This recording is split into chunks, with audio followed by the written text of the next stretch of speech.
Hi. അപ്പോൾ ഇന്ന് കുറച്ച് ചൂടൻ കിട്ടിയിട്ടുണ്ട് കേട്ടോ. ചൂടൻ എന്ന് പറഞ്ഞാൽ നല്ല പച്ച ചൂടൻ, നല്ല മേഘം പോലത്തെ ചൂടനാണേ. ഞാനതെല്ലാം നല്ല ക്ലീൻ ആക്കി കൊണ്ട് വെച്ചിട്ടുണ്ട്. അപ്പോൾ ക്ലീൻ ആക്കി കഴിഞ്ഞാൽ ഇത്രയും ഭംഗിയുള്ളൊരു മീൻ വേറെ ഇല്ല കേട്ടോ.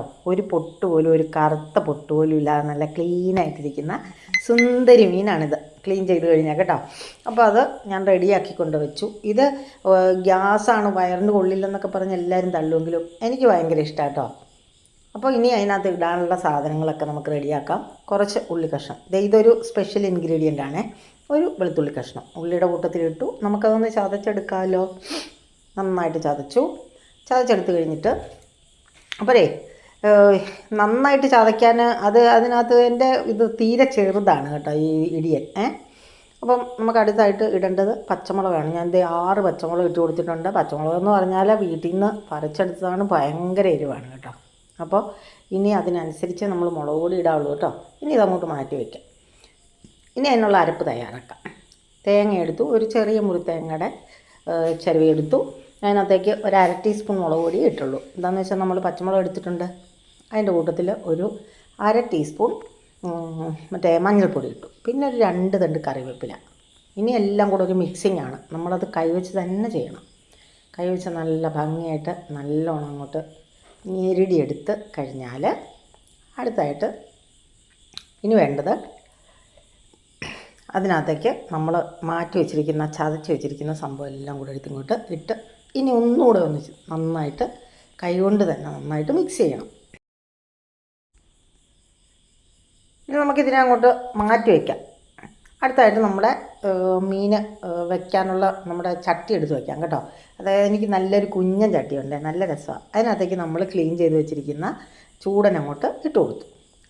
ചൂടനെന്ന് അത്തോലി എന്നൊക്കെ പറയുമെന്ന് തോന്നുന്നു, ഓരോ സ്ഥലത്ത് ഓരോ പേരാട്ടോ. ഞാൻ ഇതിന് ചൂടനെന്ന് ഞങ്ങളുടെ ഇവിടെ പറയുക. അപ്പോൾ ചൂടൻ എടുത്ത് വെച്ചു. ഇനി നമ്മൾ അരച്ച് വെച്ചിരിക്കുന്ന അരപ്പുണ്ടല്ലോ, അതെടുത്ത് അതിൻ്റെ മേളിലേക്ക് തട്ടിക്കൊടുത്തു. ഇനി അടുത്തതായിട്ട് വേണ്ടത് അതിൻ്റെ അകത്തേക്ക് ഒരു ലേശം പുളിയില്ലേ, പുളി, നമ്മുടെ കുടംപുളിയാണ് മീനിനകത്തിടുന്ന മീൻ പുളിയാണ്. അപ്പോൾ ആ പുളി എടുത്ത് ഞാൻ വെള്ളത്തിലിട്ട് വെച്ചിരുന്നു. അത് വെള്ളത്തിനകത്തൊന്ന് നന്നായിട്ട് ഞെരടിയിട്ട് അതും അതിനകത്തേക്ക് ഒഴിച്ച് കൊടുക്കുക. അപ്പോൾ ഈ ചൂടൻ പീര വെക്കുന്നതിന് വേണ്ടിയിട്ടേ ഒത്തിരി വെള്ളം ഒഴിച്ച് കൊടുക്കരുത്, അത്രയും വെള്ളം മതി കേട്ടോ. ഇനി അതിനെ നന്നായിട്ട് ഒന്ന് മിക്സ് ചെയ്ത് കൊടുക്കുക. ഇനി അടുത്തതായിട്ട് വേണ്ടത് ഉപ്പാണ് കേട്ടോ. ആവശ്യത്തിനുള്ള ഉപ്പിട്ട് കൊടുക്കുക. ഇനി നമുക്ക് അതിൻ്റെ മേളിലേക്ക് ഒരു ലേശം വെളിച്ചെണ്ണ ഒന്ന് ചുറ്റിച്ച് കൊടുക്കണം. ഇനി അതിനെ ഒന്ന് നന്നായിട്ട് മിക്സ് ചെയ്ത്, ഇത് ലാസ്റ്റ് മിക്സിംഗ് ആണ് കേട്ടോ, ഇനി ഒരു മിക്സിങ്ങും ഇല്ല. അപ്പം മിക്സ് ചെയ്ത് റെഡിയാക്കി മിക്സ് ചെയ്തു. ഇനി നമുക്ക് ഇവനെ എടുത്ത് നേരെ സ്റ്റൗവിലേക്ക് വയ്ക്കാം. സ്റ്റൗവിലേക്ക് വെച്ച് ഫ്ലെയിം കൊടുക്കാം.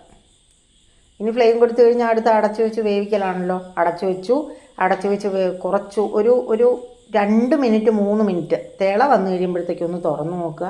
എന്നിട്ട് അതിനെ ഒന്നുകൂടെ എല്ലാത്തിനെയും അമക്കി അങ്ങോട്ട് വെച്ച് കൊടുക്കുക. വീണ്ടും നമുക്ക് ഒന്നുകൂടെ അടച്ചു കൊടുക്കാം. അടച്ചു കഴിഞ്ഞാൽ ഇനി ഒരു 5 മിനിറ്റത്തെ വേവേ ഉള്ളൂ കേട്ടോ. 5 മിനിറ്റ് കഴിഞ്ഞ് തുറന്ന് നോക്കുമ്പോൾ ചൂടനിങ്ങനെ കീറി എന്താ പറയുക, പൊളന്നിങ്ങനെ വരും. അതാണ് അതിൻ്റെ വേവിൻ്റെ കറക്റ്റ്. ഇപ്പോൾ എല്ലാം റെഡി ആയിട്ടുണ്ട്. അതിൻ്റെ ആ മണം അങ്ങോട്ട് വരുന്നുണ്ട് കേട്ടോ, പുളിയുടെ ഉപ്പിൻ്റെ ഒക്കെ കൂടെ മണം വന്നിട്ട് കൊതി വരുന്നേ. അത് കഴിഞ്ഞ് ഇനി അതിൻ്റെ മേളിലേക്ക് നമ്മൾ കുറച്ച് ഒരു 2-3 തണ്ട് കറിവേപ്പില അങ്ങോട്ട് തൂവി കൊടുത്തു. ഇനി ഒരു ഫിനിഷിങ് ടച്ചാണ്, വെളിച്ചെണ്ണ അങ്ങോട്ട് ചുറ്റി ഒഴിച്ചു കൊടുത്തു. നമ്മുടെ മീൻ പീര റെഡി. അപ്പോൾ എല്ലാവരും ഒന്ന് ട്രൈ ചെയ്ത് നോക്കണേ.